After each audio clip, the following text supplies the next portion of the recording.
Once upon a time, in a small village, there lived a handsome man named Obi. He was known far and wide for his kindness and hardworking nature. As he reached the age of marriage, his family began searching for a suitable bride for him. They chose Ifeoma, a girl from a wealthy family who was renowned for her beauty. However, Obi had eyes set on another girl named Adana. Adana was not from a wealthy family like Ifeoma, but her kindness and gentle nature had captured Obi's heart. Despite his family's objections, Obi was determined to marry Adana. Obi's mother, Bola, was strongly against his choice. She believed that Adana was beneath their social status and did not want her son to marry her. Unbeknownst to Obi, Bola was also a powerful witch who could cast spells. And in a fit of rage and jealousy, Bola cast a spell on Adana, cursing that she will never bear children. She believed that this would be enough to break up Obi's resolve and end up with Ifeoma as his own wife. Adana's inability to conceive weighed heavily on her heart as the months passed without any sign of pregnancy. The pressure from villagers and her own family only intensified.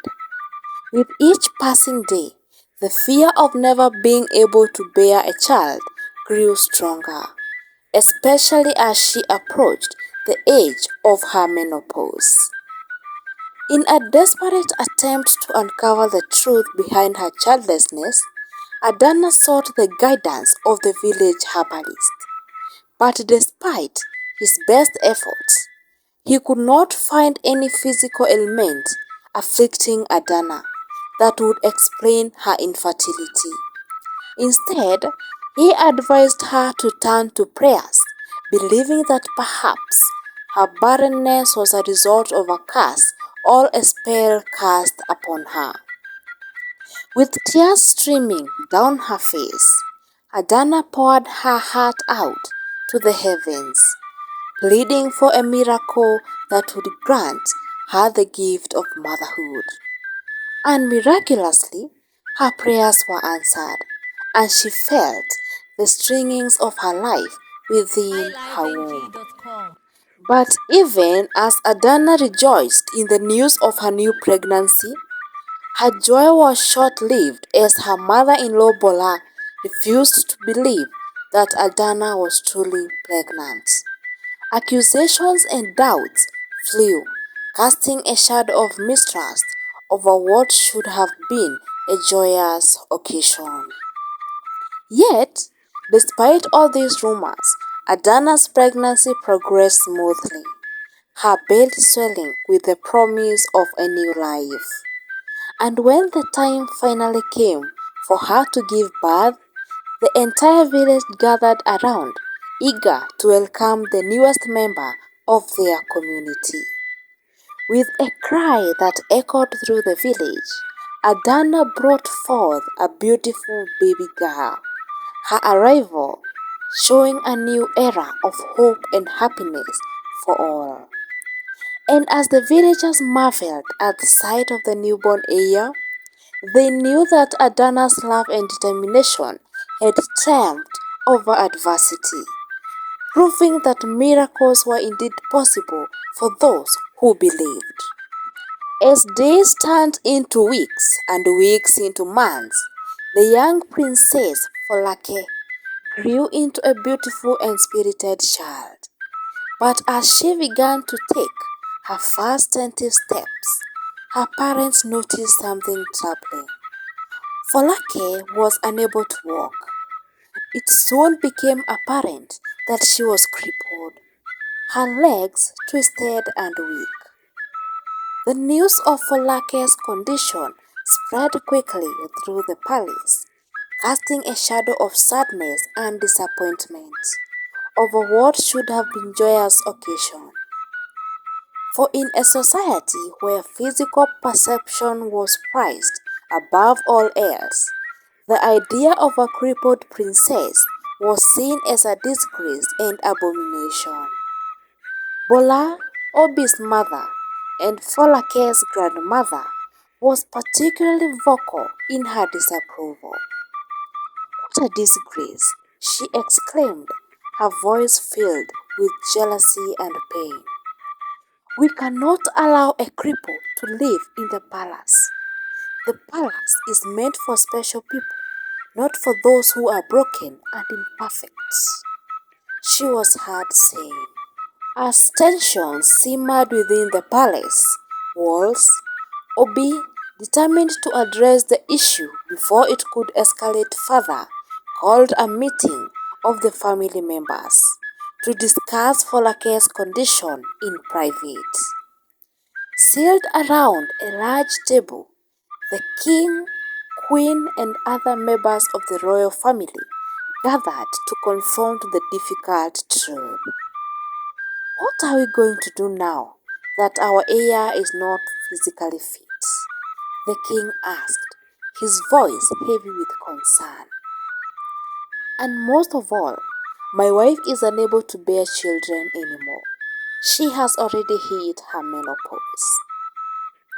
Simba, Folake's grandfather, suggested seeking medical intervention, believing that modern medicine could offer a solution to Folake's condition.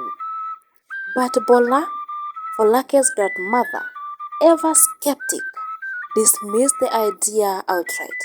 "No way," she declared adamantly. "The cripple will not heal, and it will be a waste of money to try it."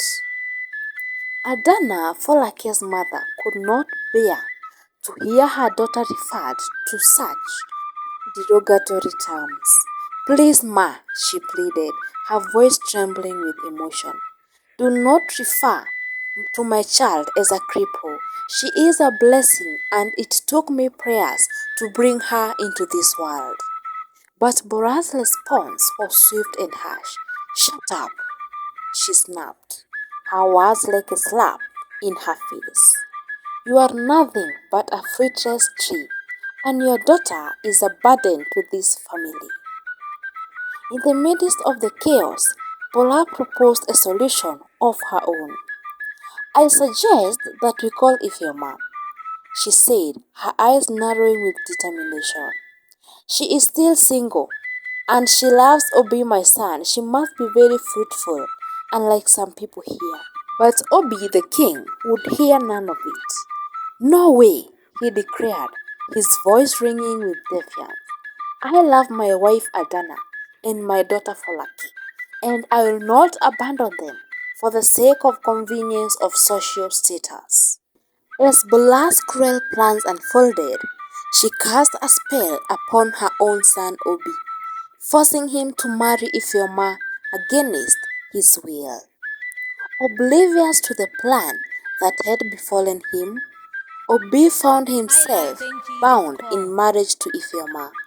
Their union celebrated with great pomp and festivity, much to the delight of the kingdom, but to the sorrow of Adana. With Ifeoma now residing in the palace as Obi's wife, tensions simmered beneath the surface. Though she lived among them, Ifeoma had not yet become a queen. Her status would only be if Adana stepped down for her to be the queen, a feat that seemed impossible given Adana's unwavering love for her daughter Folake. Determined to secure Ifeoma's place as the queen, Bola embarked on a campaign of cruelty and manipulation, making Adana's life a living hell. The maidens were forbidden from attending to needs, leaving Adana and her daughter to feed themselves in the face of adversity. Mockery and scorn became Ada's constant companions, as Bola leveled in her power to make her daughter-in-law's life unbearable. Unable to endure torment any longer, Adana made the difficult decision to flee the palace in search of peace and refuge. Left with no choice but to accept her new role, Ifeoma ascended to the throne, her reign marked by prosperity and abundance. And as years passed, Ifeoma's prayers were answered, and she gave birth to twins, sons, the heirs of the kingdom. Their arrival, marking a new era of hope and promise for the kingdom of their ancestors. As the time approached for Obi to step down from the throne and pass the mantle of leadership to his eldest son, Chinedu, preparations for the transition were underway. Amidst the hustle and bustle of the palace, Bola's keen eyes caught sight of Chinedu engaging in frequent conversations with the gate man, a trusted servant of the royal household. Curiosity gouged at Bola's insides, prompting her to follow her grandson one night, eager to uncover the nature of the meetings. Concealed in the shadows, she eardropped on their conversation. He heard a pounding in anticipation of what she might discover. "My son, I wish you all the best," the gate man said solemnly, his words tinged with the air of urgency. "When you become king, you should throw these people away. They are wicked and do not deserve to live here." Bola couldn't believe what she was hearing. She almost fainted. Could it be that the twins belonged to the gate man and not to his son's Obi? Something was to be done.